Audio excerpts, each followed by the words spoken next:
안녕하십니까. 황태순TV의 황태순입니다. 2022년 1월 8일 토요일입니다. D-60 정확히 대선이 60일 남았습니다.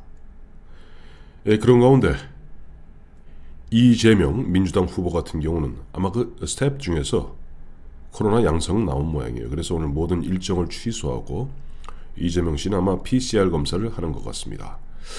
제가 누누이 말씀드렸던 머피의 법칙이 또 이번에도 슬슬 작용하는 것 같습니다. 왜냐하니까 어제 밑도 끝도 없이 이재명 씨의 둘째 형인 이재영 씨가 나와서 사실은 죽은 이재선이 잘못된 것이다. 이재선이 잘못된 것이고 사실 뭐 재명이 내 동생 재명의 입장에서 그럴 수밖에 없지 않았겠느냐. 형수 욕설 이야기입니다. 자, 왜냐하니까 얼마 전에 굿바이 이재명 나오면서 그야말로 이재명 가족에 대해서 샅샅이 낱낱이 파헤친 그 책들이 지금 베스트셀러 아마 2위일 겁니다. 1위는 박근혜 대통령의 그 옥중 서한집이고요. 이러니 드디어는 이재명 씨도 후끈 단 것 같습니다. 둘째 형이 갑자기 밑도 끝도 없이 난 둘째 형이 있는지도 몰랐어요. 나와서 사실은 죽은 이재선이 잘못된 것이고 이재명은 큰 잘못이 없다라는 식으로 쉴드를 치고 역성을 드는데 굉장히 보면 흔한 얘기 똥끝이 타긴 탔구나 하는 생각을 하게 됩니다. 그런 가운데 또 윤석열 후보는 갑자기 1월 5일이죠. 1월 5일 11시에 기존의 선대위를 해산하고 그리고 보니까 나흘밖에 안 됐어요. 3일밖에 안 됐군요. 5일날 11시니까 6일, 7일, 8일 6일, 7일, 8일 72시간밖에 안 됐습니다. 3일 전에 날수로는 나흘 전에 기존의 선대위를 갖다가 해체하고 그동안 젊은 청년들의 눈높이에 맞추지 못했던 거 대단히 송구스럽게 생각한다. 앞으로 청년들을 중심으로 한번 끌어가 보겠다 라고 하면서 그동안 보면은 윤석열 후보가 마치 말을 잘 못해서 이재명과 1대1 토론을 갖다가 기피하는 듯 보였습니다만 이제는 180도 입장이 바뀌었습니다. 윤석열 후보 자 대장동 이 검증 차원에서라도 대장동을 주제로 흔한 얘기로 무제한 토론 한번 해보자 하고 이재명에게 역공을 가하고 있습니다. 이재명 측에서는 그래 뭐 준비되면 하지 하면서 굉장히 오금이 저린 모습이 역력합니다. 자, D-60 3월 9일 대선은 대선만 치러지는 게 아닙니다. 5군데 현재로선 5군데 보궐선거도 함께 치러집니다. 서울의 종로, 서초, 그 다음에 경기의 안성, 다음에 충청도, 충북이죠. 충북의 상당, 청주인가요? 청주 상당. 그리고 대구, 곽상도 의원 그만둔 대구 중랑구 이 5곳. 모르겠습니다. 뭐 대구나 충청도, 그 다음에 경기도 같은 경우도 물론 중요하겠지만은 가장 중요한 곳은 사실 서울 종로 또 서초죠. 서초만 해도 아무래도 좀 보면은 국민의 힘으로 봐서는 굉장히 압도적으로 유리한 지역입니다. 종로는 사실 만만한 지역은 아니죠. 자, 이럴 때 저는 망치와 모루 전략을 윤석열 후보가 써서 결국 파격적 공천을 통해서 상대방 진영을 흔들고 결과적으로 대선의 승리를 갖다가 견인해내야 된다라고 제안하고 싶습니다. 망치와 모루 아시죠? 이렇게 우리 이제 두들길 때 밑에 받침대 망치와 모루 전략하니까 이게 뭐 대단한 거다라고 생각하실런지 모르겠습니다만 한 2400년 전 알렉산드로스 대왕의 아버지 필립 왕이 처음으로 채택한 전술 전략입니다. 2400년이 지난 지금도 여전히 유효하게 쓰이고 있죠. 뭐 간단합니다. 말은 그럴듯하게 망치와 모루 전략이라고 합니다만은 강력한 이 보병과 예전 2400년 전 알렉산드로스 대왕은 자기 아버지가 만들어 놓은 창시한 바로 망치와 모루 전략으로 천하를 제패했던 거죠. 강력한 중보병으로 상대방을 강하게 압박하는 가운데 아주 발이 빠른 기병. 사실 한 2400년 전에는 그 전까지는 기병이라기보다는 전차병이었거든요. 그러면서 이제 안장이 나오고 등자가 나오면서 이제 기병들이 제대로 역할을 하기 시작합니다. 발빠른 기병들이 쫙 상대방을 갖다가 옆을 막 공격해서 흔들어냅니다. 그러면 상대방이 혼란과 혼돈에 빠지게 되죠. 우리 잘 알고 있는 이순신 장군의 하객진도 대표적인 망치와 모루 전략이고, 뭐 2차 세계대전 당시 노르만디 상륙작전 때도 마찬가지죠. 보병들이 쫙 해안에서 밀고 올라가는데 공수부대, 뭐 100일, 우리가 뭐 밴드 오브 브라더스에 나오는 그 대목입니다만은 100일 공수사단, 82 공수사단, 2개 공수사단이 적 후방에 떨어집니다. 그리고 적을 교란하고 흔들어댑니다. 완전히 적은 혼란과 혼돈에 빠지면서 질이 멸렬하게 됩니다.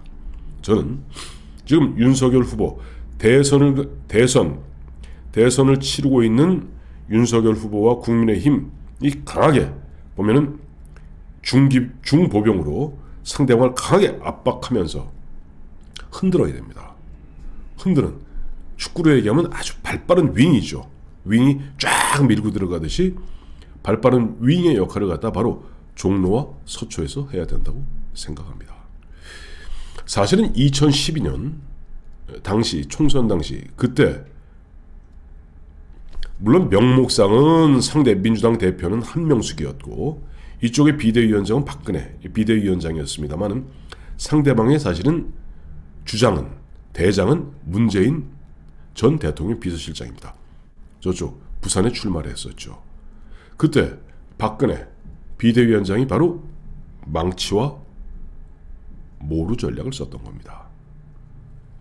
기억하시겠습니다만은 그 당시 이제 사무총장은 권영세 사무총장이었고 종합상황실장은 이혜훈 의원이었습니다. 이혜훈 종합상황실장 각종 방송에 나와서 이래 120석도 안 됩니다 하고 볼멘소리 할 그런 분위기였습니다. 결과는 152석을 차지했죠. 151석을 차지했던가요? 하여튼 과반을 넘었습니다. 박근혜 비대위원장이.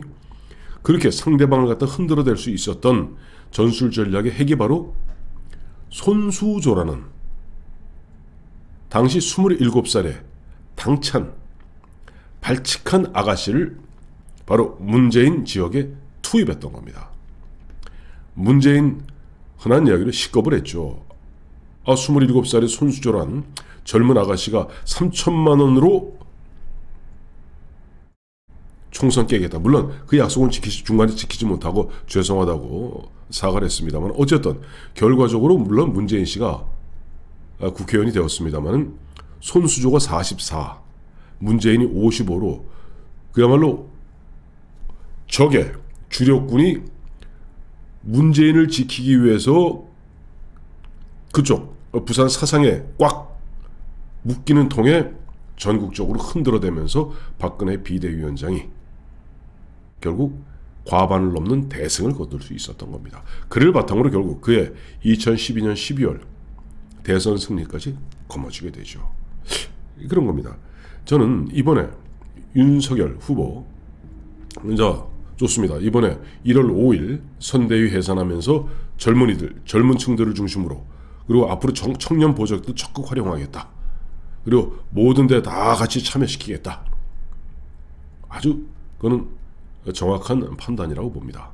그런 가운데 본인이 그렇게 뱉어놓은 그 말이 있기 때문에 이번에 바로 서초와 종로 이 두 지역에 본인이 1월 5일 선대위 해산이라는 그야말로 극약 처방을 내렸던 그 마음을 갖다 그대로 투영시키십시오. 그래서 적들로 하여금 종로는 아시다시피 청와대가 있는 바로 종로구입니다. 거기에서 저쪽에서 상당한 거물을 갖다가 출마시키지 않겠어요? 들리는 말로는 추미애 이야기도 나오고 임종석 이야기도 나오고 누구 이야기도 나오는데 누가 나오든 간에 여기에는 바로 윤석열이 지향하는 바 예를 들어서 대구라던가 청주 상당이라든가 경기 이런 데는 기존에 뭐 의원을 했던 분들도 있고 하니까 그건 조금 또 세간의 주목에서 벗어납니다. 결국 종로하고 서초죠. 여기에 정말 파격적이고 그러나 능력 있는 꿈 많은 젊은이들 30대 청년들을 저는 공천하는 것이 이른바 모루와 해머 전략, 그리고 최근에 윤석열 후보가 국민들 앞에 약속하고 공언했던 말을 지키는 거라고 생각합니다. 저는 갑자기 윤송희 씨를 생각하게 됩니다. 윤송희 씨, 이제는 많은 사람들 뇌리에서 잊혀졌습니다만 지금 NC소프트 CEO입니다. 윤송이란 그 젊은 아가씨가 세간의 주목을 받았던 것은 2004년입니다. 윤송희 씨가 1975년생이니까 2004년이면 만 29세 때 SK텔레콤 사장이 됩니다. 그냥 된 게 아니죠. 서울과고 나오고 그 다음에 카이스트 나오고 미국에서 학위하고 그 당시 뭐 보아보 포럼이라던가 세계 경제 포럼에서 향후 세계를 이끌 여성 지도자 50인에 포함되어 있는, 또 차세대 미래 주역으로 포함되어 있는 윤송이를 SK텔레콤에서는 29살의 아가씨를 갖다가 SK텔레콤 상무로 전격 발탁했습니다. 마찬가지예요. 지금 윤송이 씨, 또 앞서 말씀드렸던 손수조 씨. 손수조 씨는 1985년생 이준석 대표하고 동갑입니다. 우리가 이제 어느덧 37이 되었군요. 어쨌든 그와 같이 박근혜 대통령이 적을 흔드는 그 해머로서, 망치로서 썼던 카드가 손수조 카드였듯이 저는 이번에 종로와 서초에 보면 예를 들어서 과거 윤송희 씨, 현재 뭐 윤송희 씨가 뭐 47이 되었습니다만은 지금 30대 윤송희 씨 같은 그런 똑똑하고 능력이 검증된, 그리고 뭐 정치판에 그러면 하고잡이라고 합니다만은 정치판에서 하겠다고 얼찐얼찐한 그런 친구가 아니라 정말 전문적 지식과 능력과 시각 있는 사람, 그러나 정치적 백그라운드가 약한 경우는 서초에 공천하면 됩니다. 서초는 아무래도 국민의힘 세력이 강한 곳이고, 어쨌든 윤석열 후보가 앞으로 30대와 함께 가겠다니 종로, 서초에 30대로 한 사람은 남성, 한 사람은 여성에서 균형 맞추는 그런, 어떻게 보면 망치와 모루 전략, 저는 충분히 검토해 볼 필요가 있다고 생각합니다. 제가 벌써 두어 달 전부터 계속 드렸던 말씀인데, 물론 그 사이에 보면 이준석 대표가 좀 미운 짓도 많이 하고 해서 때로는 욕도 좀 하고 했습니다만은, 저는 처음부터 이준석 대표 같은 경우를 갖다가 종로에, 물론 본인은 노원에서 끝장을 보겠다라고 이야기합니다만은, 저는 이준석 대표가 향후 앞으로 60일 동안 당사에서 침식을 갖다가 야전 침대 갖다 놓고 침식을 해결하면서 선거를 갖다 돕겠다, 그 뜻은 갸륵합니다만은 어떻게 보면 상대방을 흔드는 카드로서는 뭐 좀 이준석 대표에 대해서 뭐가 어쨌니, 뭐 성상납 뭐 받았는 의혹이 뭐니 여러 가지 이야기들이 있습니다만은, 정치판 되면 나오는 그 수많은 이야기들 중에 또 하나일 수 있습니다. 어쨌든 뭐 이준석 카드를 갖다가 종로에 내미는 것도 저는 한번 충분히 고려해 볼 필요가 있다고 생각합니다. 사실 종로는 대한민국 정치 1번지고, 어쨌든 이번에 서초와 종로와 서초에 나가는 그 국민의힘 후보자는 사실상 윤석열 후보의 런닝메이트적 성격의 후보자가 될 겁니다. 윤석열 후보와 국민의힘 선대본부는 모루 역할로서 강한 이른바 중보병, 기갑보병으로서 꽉 상대방을 압박하고, 그 다음에 종로와 서초에 나가는 그러나 참신하고 청신한 멋진 카드를 갖다가 윤석열 후보가 발탁함으로써 이들이 상대의 배후를 갖다가 전격적으로 의표를 찌르는 그런 공수부대 역할, 공중강습부대 역할, 한마디로 망치의 역할을 한다면 저는 필승의 카드가 될 수 있다고 봅니다. 마침 머피의 법칙이 작용된 탓인지 모르겠습니다만 굿바이 이재명이 나오니까 드디어 이재명의 둘째 형이라는 이재영 씨가 나와서 아니야 이재명은 잘못한 거 없어.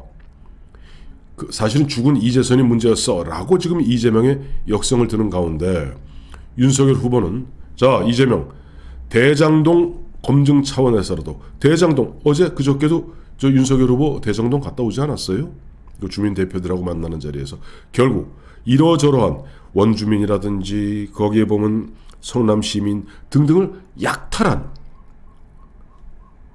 윤석열 후보가 처음 정치에 입문할 때 했던 6월 29일이죠. 지난해.